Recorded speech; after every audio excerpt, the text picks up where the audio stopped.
Welcome back to Stream It. We're in a new setup, keeping it fresh. That's right. Yeah, we'll say keeping it fresh. That's why we're doing this. Yeah, that's why. Today we have the finale of Lovecraft Country. It's been 10 weeks in the making. It's kind of crazy to think about it that way. Then we're going to look ahead to a Netflix short film coming out and an HBO Max special coming out soon. But first, as usual, we have the opening question, which is, what is a movie or TV show that you hate but everyone else seems to love? That's a good question. Yeah. You really had Cam stumped for a minute here before we started rolling. I know, I'm proud. Some deep brain searching. I did come up with one, though, if you want me to kick things off. Yeah. Actually pulled up some of Netflix most popular, and Mindhunter is on there. And I think people were into the whole understanding the what's the word? Psycho or serial killer? Serial killer, yeah. Understanding serial killers and all that stuff, but sometimes I don't want to know all the bad stuff in the world. I just want to enjoy a show and go on a fun fantasy journey on adventure and not have to deal with sad deaths and people doing bad things. And so I was watching that and I was just I want to watch something happier than this. And so I didn't like it, and I didn't want to keep going, and I prefer other types of shows. Interesting. See, I feel like that's interesting to me because I know I picked one you really like and you picked one that I really like. Oh, really? Yeah. Oh. I made it 3 episodes into The Marvelous Miss Maisel and stopped. I just didn't. I didn't know it was because you didn't like it. It just was didn't do it for me. Wow. Yeah, I'm sorry. Wasn't my cup of tea. Sarah and I are shocked. Oh, man. I remember you saying, oh, yeah, I watched the first 3, and I thought you were just, taking a break. No, just didn't do it for me. There were aspects that were good, but overall just wasn't for me. Mm. Wow. It's definitely it's a specific taste, I guess. So for me, it was so dialogue heavy. It was, here's our witty dialogue, love it. And I was like, what if you don't? Oh, man. I know. Okay. I'm just going to accept it. Yeah. I'm not going to go down that road. Mine is, I actually just thought of this when you said, what is a show that you actually stopped? I stopped watching This Is Us. I think I saw the first 2 seasons. And that was when they were all out. So I binged them. Then they went on their hiatus for between seasons. And I just never felt the need to return to that show.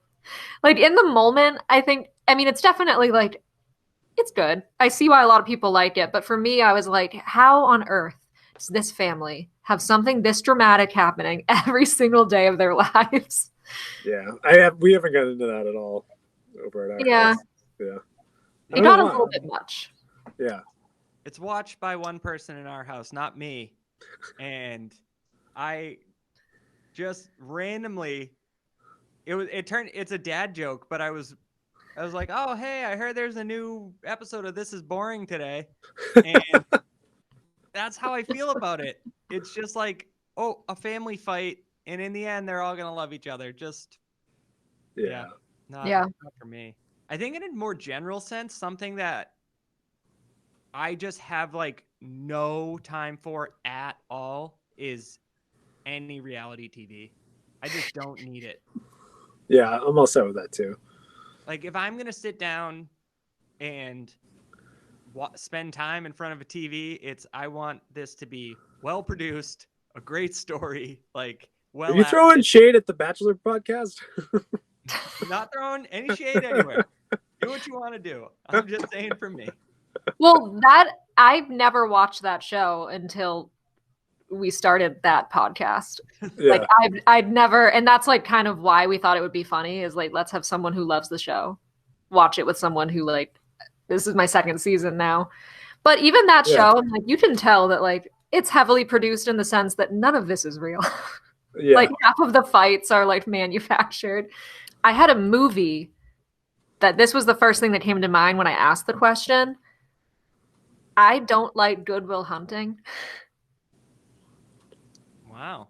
I've only seen it once. So like, Shots fired. It's not it. your fault. It's not your fault. There you go. It's not your fault. It's not your fault. Yeah, maybe Matt Damon and Ben Affleck were a little raw in that because it was like their first. Yeah, it was like their first movie. So I'm just being mean now. So I think the thing that really swept people up, like I love the movie, but what swept people up was they were like 23 and wrote that. That's what I think was it won best screenplay, and then Robin Williams won best supporting actor. So I think that's like, I think them being so young and coming up with it, they were like, who are these two? It's funny when like classics aren't for everybody. You know what I mean? Like you could probably go through a bunch of like the classic movies and you think everybody loves them because they're classics, and it's like there's always somebody who's like, it just wasn't for me. So it's okay. Thank you. And I totally love the fact that they wrote it. Like that's like why I was super interested to watch it. I think I just watched it too late in my life, so I heard everyone say it's like the greatest movie. Yeah. And then I watched it like 2 years ago, thinking it was going to like change my life, and I was just like, oh. Yeah. Yeah, build up can really hurt you in those situations. Yeah, I think that's what happened. Build up is the worst for like all this stream it movies, everything. Yeah. I love when we just don't know and something catches you like by surprise and you're like, dang, that was so good. You know what had a ton of build up and memes and everything and then was just like straight up not a good movie was Bird Box. It had so much build up. Hype. And then all those memes, and then I watched it and I was like, what was that? I think it was just out there enough that people were like all about it on the internet. Yeah, but The Happening came out like 8 years before it and was the same thing, except you could see. In A Quiet Place. Yeah. Very similar. I thought A Quiet Place was really good. Me too. I will say there are some things I just skip. I have not seen Tiger King. I just skipped it.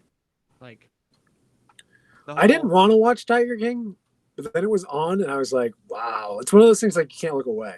Like I don't think anybody liked it as a TV program. No one's like rewatching it. No one's like, look at like how well like it's done. Like no, look at this. It's just like, wow, this is like a dumpster fire that you can't look away from. Yeah. And I feel like it had its 3-week like hype. And if you didn't watch it in that little like zone, you would never watch it. Right. Yeah, and then it was like the Halloween costume, and then That's funny, yeah. So I wrote a synopsis, but I don't think it's as detailed as my past ones because I figured we would talk about a lot of things. So I kind of just tried to summarize it. To save Diana, Atticus and Letty open the Book of Names, causing them to faint. They wake up in an ancestral realm where they see Atticus's ancestors, like his mother and his grandmother and Hannah. They learn the magic needed to defeat Christina and Artem. Atticus realizes that his fate is to sacrifice himself in the autumnal equinox to protect not only his family, but every Black person in the world, which we don't find out until later. Feeling more kind and at peace with the situation, he reconciles with Gia, and she ends up joining them and helping them.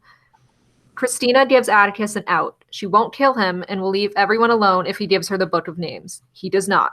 Atticus, Letty, Diana, Gia, Montrose, and Hippolyta all pitch in to help prepare for the autumnal equinox. Letty asks Ruby to retrieve a piece of Christina for a spell that will prevent Christina from becoming immortal, and Ruby initially declines. It appears as though she's helping Christina with her own spells, but eventually shows up for the trip to Artem with a vial of Christina's blood. Long story short, Christina killed Ruby, and they never actually had Christina's blood. Letty dies and is resurrected again. Gia saves the day and helps Letty perform the final spell that drains Christina of magic, and Atticus unfortunately dies as a sacrifice to protect his loved ones. In the final scene, Diana, robot arm and all, kills Christina once and for all. which I thought was a crazy final scene. Not to like jump to the end, but the fact that she was the woman with the robot arm that gave Atticus the book in the future. Because you remember that's how he gets the Lovecraft Country book. Mm. Oh, Yeah, so like that, and that was mentioned like 3 episodes ago. So for the final scene of the show to be like her revealing that it was like she kind of tied everything together. I didn't even pick up on that. So when Atticus got back and said, "I got this book from the future," was he telling Montrose that? Is that when that was? Yeah, he says a woman with a robot arm gave me this book and then like left. Wow. I feel like the time travel thing added so many like loops to this, because like when in the course of all that did she get the robot arm? Like Hippolyta made it for her. yeah. Yeah. Do you remember? Like, when did, like, she was just in the car with those monsters fighting, and then the next time we saw her. Oh no, she got it back when they were at the travel agency. Oh my god! Remember when they talked and she I was just like, love looking at my phone when I watch the show. she was like, "Are you Yeah. still mad at me?" Blah blah blah blah blah. Yeah. She's like, "Look at the drawings I made on my adventure," and she's like, "How'd you learn how to draw like that?" And she's like, Yeah. "I'll teach you." And she's like, "Not with this arm." And she's like, "I I can remember fix this it. whole scene. I promise you, blah blah blah, you will." And then they like go off into the workshop, and it wasn't like they weren't like fitting it on her. She just kind of okay. like revealed it after Yeah, that I scene. guess Hear I it missed it too. when she was sitting in the car, so she had it when the monsters were fighting. Yeah. Yeah. She had it before they left on the trip to Artem. You know what I realized it, like, it clicked right before she actually said it, was that Hippolyta became Orietta Blue when they went back to Tulsa and her hair goes blue. I was like, at the time I was like, that's strange. But then she said something like, I did this to myself or whatever. I became who you wanted me to be. And I was like, oh, the drawing, like that whole thing. And then she just says it like right then. I was like, I guess I beat it. I figured it out a second before they revealed it. But so the whole time, I think we said a couple times, like, I wonder what these comics mean. And they were all, didn't everyone turn into someone from a comic? Hey, I was like 50% right about what Gia would do to help in the final spell. Yeah. Yeah. And she lived. So that's also another thing too of that was her final, I don't know, maybe that doesn't count as her final soul because she Yeah, I didn't. feel like she just used her power like to connect. I don't know if it was like a full soul because she actually also didn't kill That's true. Christina. So crazy that Christina killed Ruby Yeah. after all that love affair, and after all that they just like, I guess it was more important for her to like carry out her spell and become immortal than it was to like the love she had for Ruby or whatever.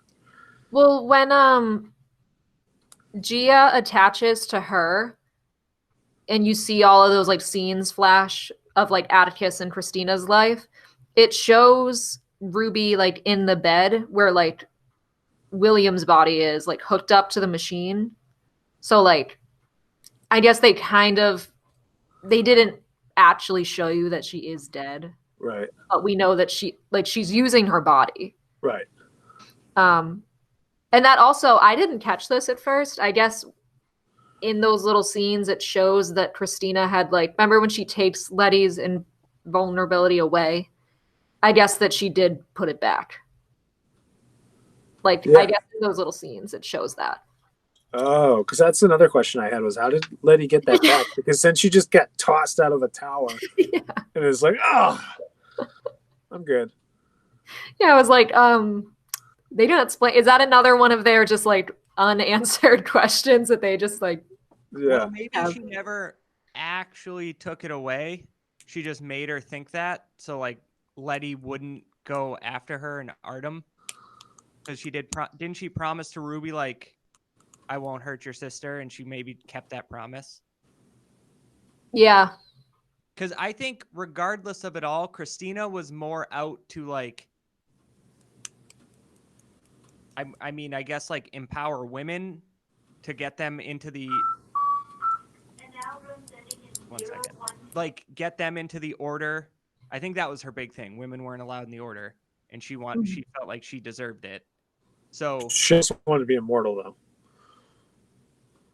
Right, but Like, she knew that all that had to do was kill Atticus, and then she would be. right. So she never maybe she just like passed and like made her think that her immortality was gone, but it never really was. And I think, like you were saying with Ruby, I think she's hooked up to that bed where it's like this weird, she's like being kept alive. It seems like they need the blood, so they're being kept alive, and which means they're like making blood. Their like heart is working. They're in like in a coma or something. Yeah. So I don't know if Ruby, William, and then the dog lady are really dead. Yeah, I feel like they purposely kind of left that open for Ruby. And like, if now they all have magic and her body's there, there must be something in that huge book that could bring her back. Right. Even potentially Atticus. I mean, they brought Titus back, so they might be able, you know what I mean, with that resurrection spell they did like at the museum or whatever. Yeah. And they were able to like actually like harm him, so he was like back. He wasn't just like a ghost. Right. Whereas the other, like, when they were doing that, the like grandmother and like Hannah and like everybody was there to help, but they kind of disappeared after. So I don't know like what is possible in this as far as resurrection, but we could see more Atticus, I guess. Yeah, the whole ancestral part kind of confused me. Even at the beginning when Letty and Atticus go and like talk with the ancestors, like in the, what'd you call it, something sphere? Oh, it's like the ancestral realm. Oh. And like he sees his mom. It was just like all like a little bit crazy. I guess it all, like you said in the recap, was all just so they knew like what magic and spell to like do to like to get all magic for black people and take it from the white people. I think that's what we're supposed to get out of that, but it was like a little bit confusing. Yeah, because I was like, are they actually like, so when his family dies, do they all go here? If so, that's great. That's very sweet. Yeah, great. Or like, is it a figment of their imagination? Yeah. It was a little bit confusing. I don't know. I thought it was also pretty cool that the book was in his family to protect the family, or in their family to protect their family. And like Tick even realized that that was more important than his like life and all that stuff. And he was willing to do that. Because didn't she offered to trade for the book or whatever. Mm-hmm. And then to find out that trade was really like give magic to this, white person, or like keep it, protect your family with it, and like have it for all black people now. Like what a swing. Just the gravity of that decision. And in the beginning, they're talking about how like Hannah made a mistake, how she handled the book. And it's basically because she did that. Like she just made a choice that she thought would protect her family. Yeah. And she's like, that was the wrong choice, because like, look at what's happening now. Like you gotta like save everybody. Right. Maybe that played into the Letty coming back thing because she was pregnant with Atticus's baby. So he was protected. Oh, maybe. That's true. Did you also, so one of those monsters seems to be just for like Atticus's family. Like the one that when they were fighting, one was black and one was white. Yeah, that's what I immediately noticed, that the one that protected Diana, and then it is like basically like her companion when she goes to find Christina. So that's new. Yeah. It's something I can put, like we were saying, we've said a couple times, going back and forth between the episodes. Like that first episode, they must have all been white. And then the one that was outside that killed the Chicago cops was black. The one that like Atticus was able to put his hand on. Yeah. So we don't know where that came from. Also, do you guys remember when they were in the basement earlier in the episode, and like the door like glowed red? Yeah, that was that thing. What was that about, though? Wait, what was it? I think it was the 100-eyed monster thing. Oh, I forgot about that. Yeah. But where did that come from? I know. I don't know why that was like a thing. I saw it in a recap when I was just refreshing and they were like, "Oh, this connects with the monster," and I was like, "Who would know that? That like the door glows red," and they're like, "Oh, the monster must be in there, like protecting the family from the basement." Like what? So I don't know. Maybe we missed something. Got that because it was like breathing heavy, and I just assumed it was that monster thing that they were keeping. Just for a rainy day. I feel like it like comes and goes as it pleases. Seems how it can like. It seems to. It showed up in Artem. Like through the ground and like yeah. I don't know. So I was like, why is it in like the basement floor? It doesn't make any sense. And like, where did this like nice one come from? Where was he in the first episode? Yeah, seriously. Well, it seems like unless it was that protection spell that first episode, remember they were in that cabin with the monsters chasing them, and then a whistle came and they all went back. Yeah. I feel like that was Christina controlling them.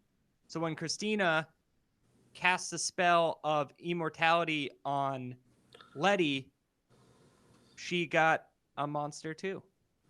Oh. Or it's Tick's monster. Or it's Diana's monster. Yeah. Yeah. I don't know. There's like a lot. They got the magic. They got the monster. Nice. They're monster to magic. And it had like a Jurassic Park moment at the end where it like turns back and then like howls. Yeah. The T-Rex does it at the end of every movie. Oh, the T-Rex always wins.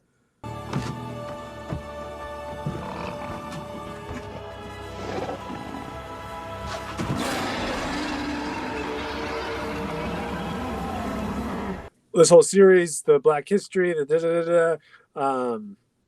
just the fact that like Christina was trying to take like the life and the blood of Tick and like Letty and everybody to like raise herself up and be immortal, and it was like using black people once again to all of slavery, to get ahead or whatever you want to call it, and then for this to finally like for them to counter the spell and make it work and get magic for themselves and like ultimately kill Christina. And it's like, I don't know, it's a good victory for the whole thing that they were kind of setting up. So I like that. That was good, like good storytelling and everything.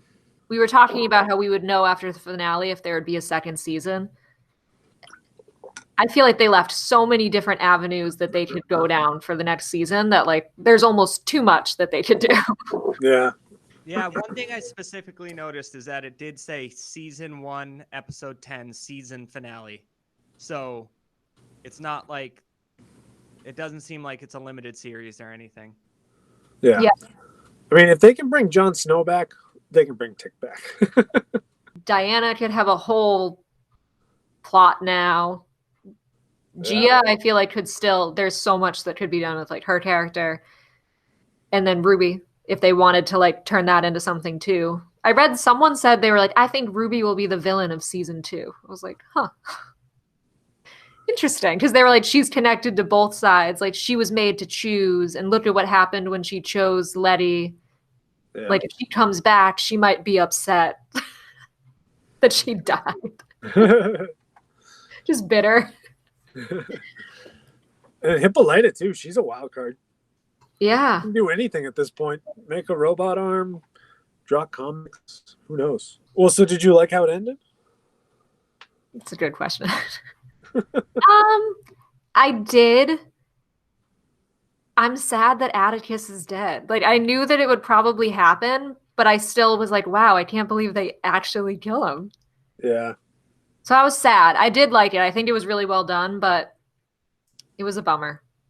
It's crazy that no matter like how good the storytelling is and like how much it makes sense to actually like have that like tragic like ending, but that ultimately like is a hero move or whatever.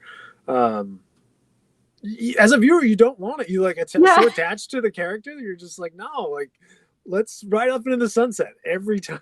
Yeah. And then you get people get mad when they're like, oh, it ended. I was just happy. That's so unoriginal. And so it's like you can't win. Mm. But I was also sad that Tick died. But I liked that it was more than just like to save someone or something like that. It was so that black people could have magic. And if you're telling a whole season's worth of black history and everything about like the racism and everything, and then you like flip the like at the end you kill off the main character, but you like flip it so that all black people have magic and like almost I don't know what it would do in this fantasy world, but equal the playing field with racism and you know what I mean. Like it's a good narrative to go, which is scarier, monsters or magic. And now it's like, well, black people now have the magic and white people are racists, and you know what I mean. So let's see where that goes. You know what I mean. Mm. So maybe they continue to rewrite history in um, future seasons where they still have these black events, but now it would be like what would it have been like if they had the magic at this point, I don't know, that's just spewing up here right now, but Maybe I maybe like that. submit a treatment, send it into Jordan Yeah. Peele, say like here. Well, I'm really just saying that I like the narrative that it was like, here's the premise that we're working with throughout the whole season, and now like that's been resolved by giving them magic. Mm-hmm. So that was cool. So I am okay with how that wrapped up, even though I was sad to see Tick die. Yeah. I love a show that's not afraid to kill off the main character. It's just like, I guess it's interesting they did it at the end of season 1, but I just think like, especially if you're ending a show, why not? Like why do they have to like ride off into the sunset? It's not all the time if it just starts to get like old and overused, but Yeah. it doesn't happen that often. So when it happens, you're like, oh, nice. But yeah, I when it feel like happened, I was like, I can't believe they actually did it. I didn't think Right. they were. I thought they were Yeah. going to correct them. And then it's just so weird because you're so attached to them, so you don't want that. But then like I was just thinking, Hopper in Stranger Things, like seems like the American is alive. Like, you know what I mean? Because we saw like the teaser things.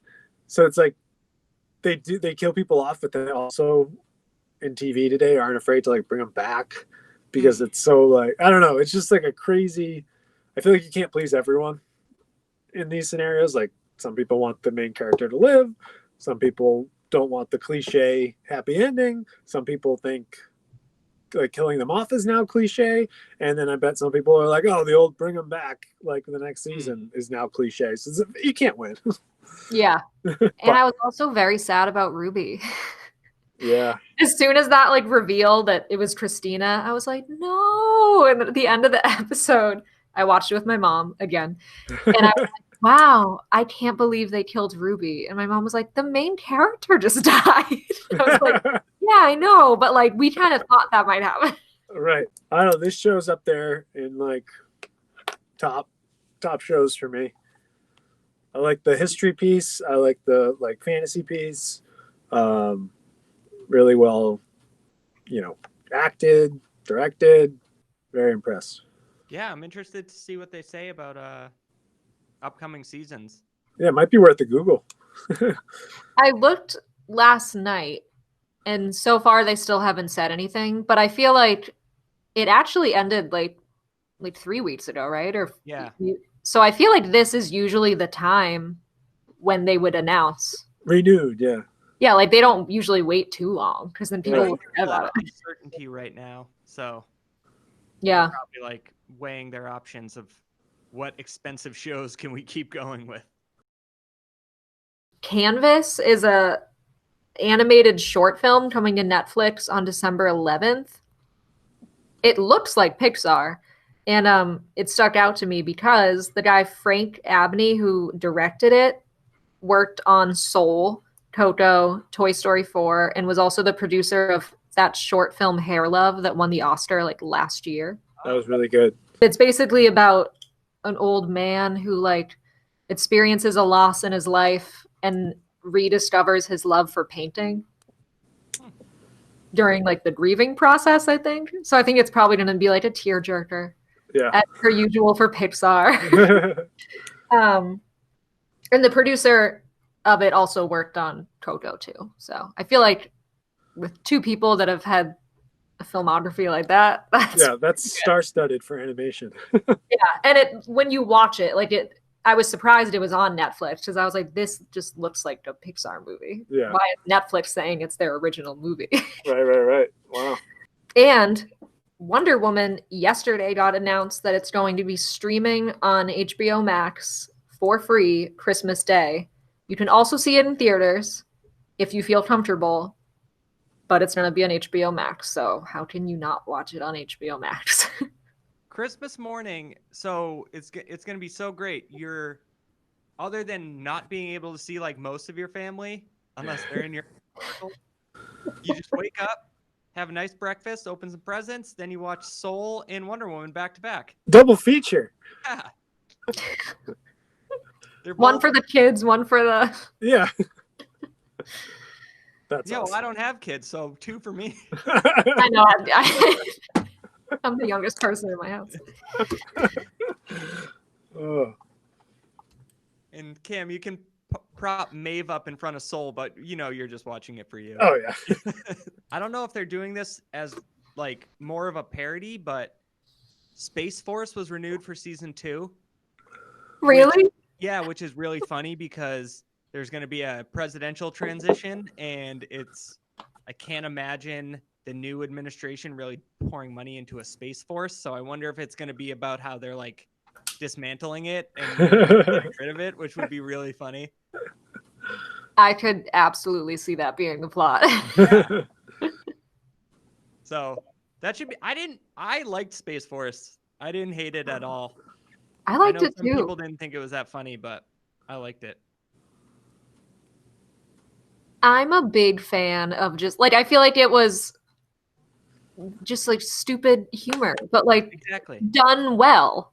And sometimes that's like, you need a show like that. That's what we want. Yeah. Yeah. That's why Cam would watch that over Mindhunter. Exactly. Something lighthearted. We'll see everyone after the holiday break.